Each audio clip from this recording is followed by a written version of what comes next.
Hello students, welcome back to another exciting video. आज की video में हम डिस्कस करेंगे यूनियन एंड टेरिटरीज़ के बारे में। ये पॉलिटी का टॉपिक है as you would be knowing. तो आज की वीडियो में यही डिस्कस करेंगे किस तरह से हमारे भारत की स्टेट्स बनी थी on the linguistic basis and independence के बाद में क्या हुआ था। वो सारे टॉपिक्स को आज डिस्कस करेंगे इसमें हम। So I hope you will enjoy the video. So like and share it and subscribe the channel. So let's start the video.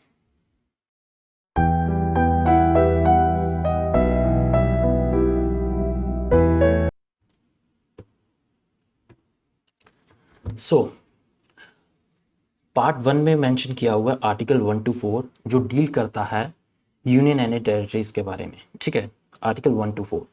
अब वन बाय वन ये क्या आर्टिकल्स हैं इनको हम डिस्कस करेंगे। ठीक है, तो पहला आर्टिकल लेते हैं, आर्टिकल 1। आर्टिकल 1 के अंदर मेंशन किया गया है name and the territory of the union. अब जब कॉन्स्टिट्यूशन बन रहा था तो वहाँ पे बड़ा ज़्यादा घमासान था कि नाम क्या रखा जाए। क्या हम नया नाम जो मॉडर्न नेम है इंडिया उसको सिलेक्ट करें, या फिर जो हमारा ट्रेडिशनल नाम है, जो हमारा पुराना नाम है, हम उसको सिलेक्ट करें। तो फिर एक कॉम्प्रोमाइज़ निकाला गया कि हम दोनों नाम को रख लेते हैं, हम इंडिया भी रख लेते हैं और भारत भी रख लेते हैं। इसलिए आर्टिकल 1 में बोला गया कि India that is Bharat shall be union of states. ठीक है, दोनों नाम हमने ले लिए। और ये बोलता है कि जो स्टेट्स और टेरिटरीज होंगी वो वही होंगी जो हमारे कॉन्स्टिट्यूशन के फर्स्ट शेड्यूल के अंदर मेंशन होंगी। हमारे कॉन्स्टिट्यूशन का कुछ शेड्यूल्स हैं, 12 शेड्यूल्स हैं, उसमें जो फर्स्ट होगा उसके अंदर हमने जो स्टेट्स और टेरिटरीज मेंशन की होंगी दैट वुड बी ओके। और जो टेरिटरी होगी भारत की that will comprise territories of the state, जो स्टेट की टेरिटरीज होंगी, यूनियन टेरिटरीज जो फर्स्ट शेड्यूल के अंदर मेंशनड होंगी, और बाकी टेरिटरीज जो भारत कभी एक्वायर करेगा इन फ्यूचर।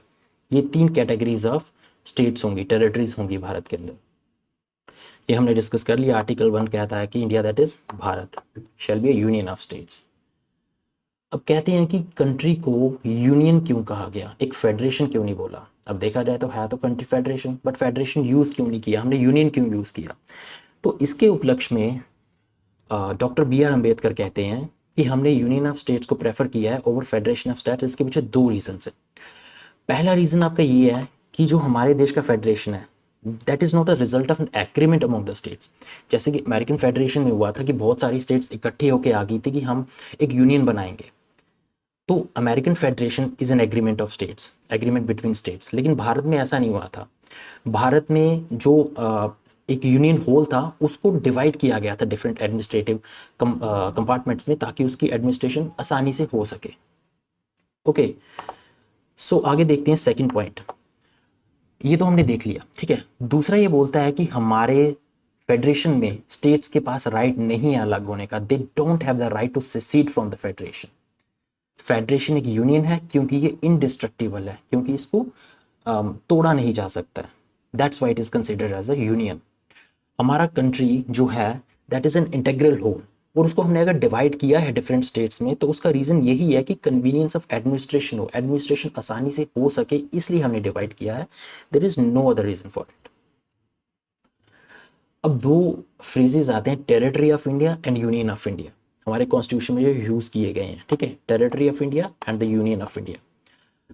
अब जो यूनियन ऑफ इंडिया है उसके अंदर तो सिर्फ हमारी स्टेट्स आती हैं, लेकिन जो टेरिटरी ऑफ इंडिया है उसके अंदर ना केवल स्टेट्स आती हैं बल्कि यूनियन टेरिटरीज भी आती हैं, और जो बाकी कोई टेरिटरीज जो हम कभी फ्यूचर में एक्वायर करेंगे इस वो भी आती हैं। इसलिए जो टेरिटरी ऑफ इंडिया है that is a wider expression, क्योंकि उसके अंदर ज़्यादा चीज़ें आती हैं then union of India. Okay, I hope ये आपको क्लियर होगा। देखते हैं आगे। आर्टिकल 1 हम डिस्कस कर चुके हैं, अब आर्टिकल 2 डिस्कस करते हैं।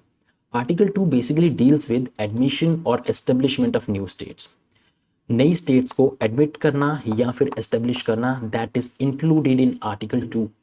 ओके, अब कहता है कि पार्लियामेंट में बाय लॉ, पार्लियामेंट लॉ के मुताबिक भारत के यूनियन में नई स्टेट्स को एस्टेब्लिश या एडमिट कर सकती है उन टर्म्स एंड कंडीशंस पर जो पार्लियामेंट को लगे सही है, जो पार्लियामेंट सोचती है सही है, उन टर्म्स एंड कंडीशन पे एडमिट कर सकती है पार्लियामेंट। ओके, आर्टिकल 2 पार्लियामेंट को 2 पावर्स देता है। ओके, और वो पावर्स क्या क्या हैं। पहली तो ये है power to admit into union of India new states, भारत के यूनियन में न्यू स्टेट्स को एडमिट करना। और दूसरी ये है न्यू स्टेट्स को एस्टेब्लिश करना। Okay, these are the two powers which article 2 grants to the parliament. आगे देखते हैं आर्टिकल 3। अब आर्टिकल 2 और आर्टिकल 3 में डिफरेंस क्या है वो भी मैं आपको भी बताऊंगा, पहले हम देख लेते हैं आर्टिकल 3 है क्या। आर्टिकल 3 बेसिकली कहता है formation of new states and alteration of areas, boundaries और नेम्स ऑफ एग्जिस्टिंग स्टेट्स। नई स्टेट्स को बनाना है और जो पुरानी स्टेट्स हैं उनकी एरियाज को ऑल्टर करना है, उनकी बाउंड्रीज चेंज करनी है, उनके जो नाम है उनको चेंज करना है। बेसिकली जो नई स्टेट्स बनाई जाएंगी वो इन्हीं तरीके से बनाई जाएगी, ठीक है। देखते हैं डिटेल में। पार्लियामेंट लॉ के मुताबिक क्या क्या कर सकता है। पहला, नई स्टेट को बना सकता है किसी स्टेट से टेरिटरी को सेपरेट करके, या फिर दो स्टेट्स को जोड़कर, या फिर एक स्टेट से कोई पार्ट निकाल लिया और दूसरी स्टेट के साथ मर्ज कर दिया। इस तरीके से पार्लियामेंट नई स्टेट बना सकता है। सेकंड, किसी भी स्टेट का एरिया इंक्रीज कर सकता है। थर्ड, किसी भी स्टेट का एरिया कम कर सकता है। फोर्थ, किसी भी स्टेट की बाउंड्री को ऑल्टर कर सकता है। एंड फिफ्थ, किसी भी स्टेट के नाम को चेंज कर सकता है, मीन्स ऑल्टर कर सकता है। अब आर्टिकल 3 और आर्टिकल 2 में डिफरेंस क्या है। आर्टिकल 3 बेसिकली आपकी जो ऑलरेडी स्टेट्स बन चुकी हैं उनके बीच में अगर कोई एडजस्टमेंट करनी है उससे डील करता है, और आर्टिकल 2 आपका जो बिल्कुल नई स्टेट्स हैं जो भारत का अभी तक हिस्सा हैं ही नहीं हैं, उनको अगर भारत के यूनियन में एडमिट या एस्टेब्लिश करना है उनके साथ डील करती हैं। तो ठीक है, इस तरह से आपको आर्टिकल 2 और आर्टिकल 3 के जो डिफरेंस क्लियर हो गया होगा। Article 3 notably relates to formation or changes in existing states। Okay, existing states जो पहले से स्टेट्स हैं भारत की। ओके, आई होप ये आपको क्लियर हो गया होगा। तो आगे देखते हैं। अब इस रिगार्ड में आर्टिकल 3 दो कंडीशंस देता है पार्लियामेंट को, ठीक है। पहली ये है कि अगर आपने कोई ऐसा बिल इंट्रोड्यूस करना है जो अबव चेंजेस करता है, जो चेंजेस हम पहले पढ़ चुके हैं, तो उसके लिए आपको पहली बात तो वो सिर्फ पार्लियामेंट में इंट्रोड्यूस हो सकता है, स्टेट लेजिस्लेचर में नहीं। और सेकंड चीज़, उसके लिए आपको प्रेसिडेंट की प्रायर रिकमेंडेशन लेनी पड़ेगी। प्रेसिडेंट की रिकमेंडेशन के बिना वो बिल आप इंट्रोड्यूस नहीं कर सकते। और दूसरी चीज़ वो यहाँ पे बोलता है कि इस बिल को रिकमेंड करने से पहले, प्रेसिडेंट को रिकमेंड करने से पहले प्रेसिडेंट जो है इस बिल को स्टेट लेजिस्लेचर के पास भेजेगा, रेफर करेगा, ताकि स्टेट लेजिस्लेचर अपने व्यूज़ दे सके इस बारे में। और जो व्यूज स्टेट लेजिस्लेचर देगा वो that are not bound on the parliament और प्रेसिडेंट। जो प्रेसिडेंट और पार्लियामेंट है वो उन व्यूज को रिजेक्ट भी कर सकता है और एक्सेप्ट भी कर सकता है, मतलब कि they are not bound by it. अब India is rightly described as indestructible union of a destructible states. इसका मतलब क्या है? इसका मतलब ये है कि जो भारत का जो यूनियन है उसको हम तोड़ नहीं सकते हैं, लेकिन जो स्टेट्स हैं भारत की उनको कभी भी तोड़ा जा सकता है, और इसके लिए स्टेट्स की परमिशन की ज़रूरत भी नहीं है। ये यूनियन गवर्नमेंट जो है वो अपने बलबूते पे ही कर सकता है, बस उन्हें स्टेट्स का व्यू चाहिए, ठीक है। आई होप ये क्लियर होगा आपको। तो आगे देखते हैं हम आर्टिकल 4। अब आर्टिकल 4 हमें ये बोलता है कि जितने भी हमने लॉज बनाए हैं आर्टिकल 2 और आर्टिकल 3 के under, that are not considered as amendment of the constitution, वो कॉन्स्टिट्यूशन की अमेंडमेंट नहीं है। उनको हम सिर्फ जैसे ऑर्डिनरी लेजिस्लेटिव प्रोसेस होता है उन लॉज की तरह हमें पास करना है जैसे ऑर्डिनरी लॉज होते हैं, और उनके लिए हमें सिर्फ सिंपल मेजॉरिटी चाहिए। अब हमारे कॉन्स्टिट्यूशन में कुछ मेजॉरिटीज़ होती हैं जैसे absolute majority, simple majority, special majority. What those majorities are will discuss it later on, but simply आप अभी ये समझ लीजिए कि जब अमेंड आर्टिकल 4 के अंदर जो लॉज बनाए हैं हमने, आर्टिकल 2 और आर्टिकल 3 के अंदर लॉज बनाए हैं, आर्टिकल 4 ये कहता है कि वो अमेंडमेंट्स नहीं है कॉन्स्टिट्यूशन की, और उसे हम सिंपल मेजॉरिटी से ही पास करेंगे। अब evolution of states and union territories, मतलब कि जब हमें इंडिपेंडेंस मिली थी उसके बाद हमारी स्टेट्स किस तरह से इवॉल्व की थी, जो आज प्रेजेंट स्ट्रक्चर बन के आता है हमारे सामने वो किस तरह से बना था। तो इसमें हम देखते हैं इंटीग्रेशन ऑफ प्रिंसली स्टेट्स। अब जब इंडियन इंडिपेंडेंस एक्ट पास हुआ था 1947 में, तो 3 ऑप्शंस दिए थे प्रिंसली स्टेट्स को। एक तो था आप इंडिया को ज्वाइन कर लो, एक तो था आप पाकिस्तान को ज्वाइन कर लो, और एक था आप इंडिपेंडेंट रहो। अब टोटल 552 प्रिंसली स्टेट्स थी हमारी जोग्राफिकल बाउंड्री के अंदर, उसमें से 549 ने तो अंडर पैट्रियोटिज्म इंडिया को ज्वाइन कर लिया, लेकिन जो 3 बची हुई स्टेट्स थी हैदराबाद, जूनागढ़ और कश्मीर, इन्होंने ज्वाइन नहीं किया, इन्होंने रिफ्यूज़ कर दिया ज्वाइन करने से। लेकिन in due course of time in states को भी एसिमिलेट कर लिया गया भारत के अंदर। कैसे? हैदराबाद की जो स्टेट थी उसको पुलिस सेक्शन से किया गया, जो जूनागढ़ की स्टेट थी उसको रेफरेंडम के थ्रू किया गया। यहाँ पे एक रेफरेंडम करवाया गया था, तो लोगों से पूछा गया कि आप ज्वाइन करना चाहते हैं भारत को या नहीं, तो 99% लोगों ने वोट किया था in favour of joining India. और तीसरी जो स्टेट है कश्मीर, वो आपको पता है कि जो हमारे जम्मू एंड कश्मीर के महाराजा थे उस टाइम के, हरि सिंह, उन्होंने इंस्ट्रूमेंट ऑफ एक्सेशन साइन किया था भारत सरकार के साथ।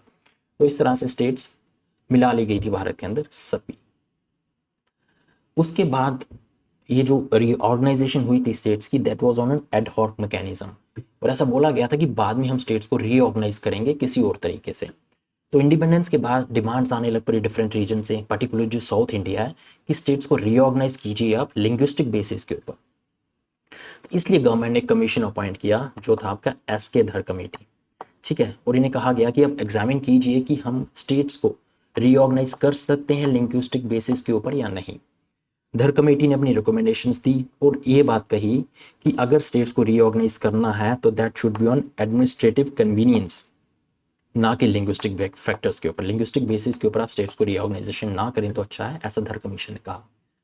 तो धर कमीशन की रिपोर्ट के बाद काफ़ी रिसेंटमेंट हुआ देश में, तो इस वजह से सरकार को एक नई कमेटी अपॉइंट करनी पड़ेगी जिसको बोला जाता है जेवीपी कमेटी।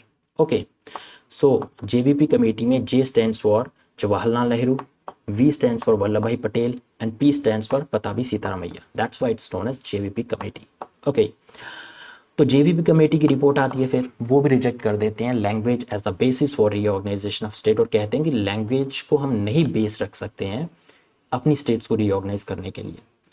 उसके बाद क्या होता है कि एक कांग्रेस का आदमी होता है पोटी श्रीरामुलु, वो 56 डेज हंगर स्ट्राइक करते हैं इस कॉज के लिए, ताकि एक लिंग्विस्टिक बेसिस के ऊपर रीड्रॉ की जाए बाउंड्री, और उनकी डेथ हो जाती है। उसके बाद सरकार मजबूर हो जाती है लिंग्विस्टिक बेसिस के ऊपर एक स्टेट क्रिएट करने के लिए जिसका नाम होता है आंध्रा स्टेट।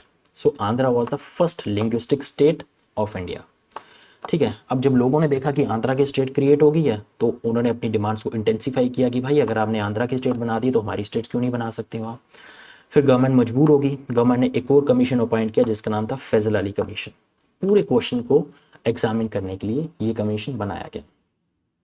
अब जब फैजल अली रिपोर्ट की रिकमेंडेशंस आती हैं तो वो एक्सेप्ट कर लेते हैं language as the basis of reorganisation of states, लेकिन साथ में एक बात और बोलते हैं कि वन लैंग्वेज और वन स्टेट नहीं होनी चाहिए, ठीक है। आप बेशक लैंग्वेज के बेसिस के ऊपर स्टेट्स को रीऑर्गेनाइज कर लो, but one language one state का कॉन्सेप्ट इन्होंने टोटली रिफ्यूट कर दिया। उन्होंने कहा कि यूनिटी ऑफ इंडिया जो है that should be regarded as the primary consideration in any redrawing of the country's political units. अगर आपने रीड्रा करना है तो कर लो, लैंग्वेज के बेसिस पे करना है तो कर लो, लेकिन जो यूनिटी ऑफ इंडिया है उसको हमने प्राइमेसी देनी है, ठीक है। इन्होंने कहा कि 4 बातों का आपको ध्यान रखना है भारत की स्टेट्स को रीऑर्गेनाइजेशन करने के लिए। उसमें से जो पहला फैक्टर होगा that would be preservation and strengthening of unity and security of country. Country की जो यूनिटी एंड सिक्योरिटी है उसको प्रिजर्व और स्ट्रेंथन करना है। लिंग्विस्टिक और कल्चरल होमोजेनिटी होनी चाहिए। Financial, economic and administrative considerations होनी चाहिए। फाइनेंशियल, इकोनॉमिक और एडमिनिस्ट्रेटिव, इन तीनों चीज़ों को ध्यान में रखना है रीऑर्गेनाइज करते समय। Planning and promotion of welfare of the people in each state, her state में लोगों के वेलफेयर के लिए प्लानिंग करनी पड़ेगी, प्रमोशन करनी पड़ेगी उनको, और पूरे भारत as a whole, nation as a whole की भी प्लानिंग और प्रमोशन करनी पड़ेगी वेलफेयर की। तो इन 4 चीज़ों को इन्होंने बोला, अगर आप स्टेट्स को रीऑर्गेनाइजेशन करना चाहते हो तो इन 4 फैक्टर्स को अपने जहन में रखिए स्टेट्स को रीऑर्गेनाइजेशन करते समय। तो इसके बाद फिर हमारी स्टेट्स बनती हैं, कुछ स्टेट्स में से एरिया निकाल लिया जाता है, सेपरेट कर दिया जाता है स्टेट्स को, तो नई स्टेट्स बन के आती हैं, ठीक है। So that was it for today's lecture. I guess आपको लेक्चर पसंद आया होगा। अगर आप कोई डाउट है तो नीचे कमेंट बॉक्स में पूछ सकते हैं अपने डाउट्स को। तो that's all for today, thank you.